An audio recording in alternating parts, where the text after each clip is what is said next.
Yippee! Got some Brokaw trees planted. Pretty excited to see how these are going to do. I filmed them a little bit before, but this video is going to be a little bit different. I'm going to go over some things pretty fast.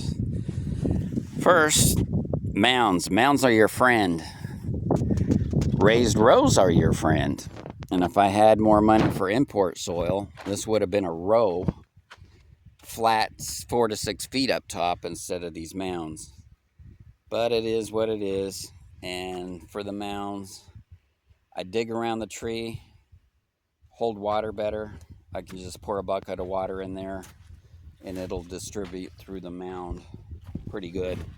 So this soil's 2 different types of soil in here. The better soil comes from Tulare County, Wood Lake area. A lot of silt and sand in the better soil. There's some orangey soil too, which probably has higher iron content on some of these mounds. Most of these trees are gems, maluma, and hass. Not too many hass in here. Most of them are gems. Roots are still getting established. See the way I plant my trees? I plant most of the limbs on the south side. Protects the tree better from sun damage, sunburn. These are young trees, and I'm not seeing a lot of sunburn, but it's late in the year, so the sun's not quite as intense as, say, July. You can see this one too. The better limbs are planted on the south side. Protect the trunk and other limbs from the sun so much. This tree looks pretty good.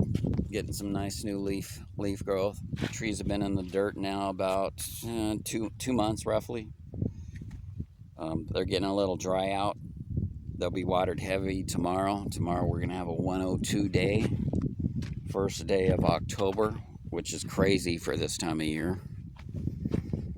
Some good leaf growth there too. Not really a whole lot of heat damage, a tiny bit, but not enough to do like black blotches. Not super heavy damage on the limbs. But yeah, ideally, if these aren't put a shade cloth on, you want leaf growth pretty fast. Because the leaves can burn too if it's intense enough, but more or less the leaves protect the major limbs. So you always want to see thick leaf growth. Show a few others in here. A few of them have a little bit of help with shade cloth, at least in the midday sun and evening sun. Morning sun's not so intense, so this can get morning sun. You can see some nice new leaf growth. This shade cloth, I've got 3 types in here. This whitish grayish look, that's 70%. The shade cloth there, that's 50%. And then the stuff you can almost see through, the really light stuff, 30%. I would never use less than 30%. 30% or 50% is pretty good. 70% is a little bit too dark, even for new trees. But for temporary, it's fine. As long as you don't leave it up super long, because eventually they're going to want more sun. The idea is you just want to let them catch up to leaf growth and root establishment so they could suck water better and they could get that leaf growth, which is critical for protecting from sun.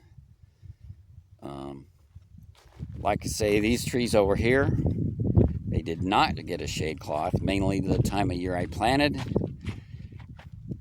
They do have a little help from the limbs positioned on the south side when planting. You don't need nothing on the north side. So north side, you can see the shade right there. That's the north side. This maluma tree, we got 3 or 4 different kinds of rootstock in here. It's a little bit of an experiment to see how good they do. But I expect big things from these trees, but we'll see. My next update on this little plot of gem trees will be done probably April, May. We'll see how good they leaf out by then. They should get established, their roots, over the winter time. So when spring wakes them up, they'll be ready to take off fast. Thanks for watching.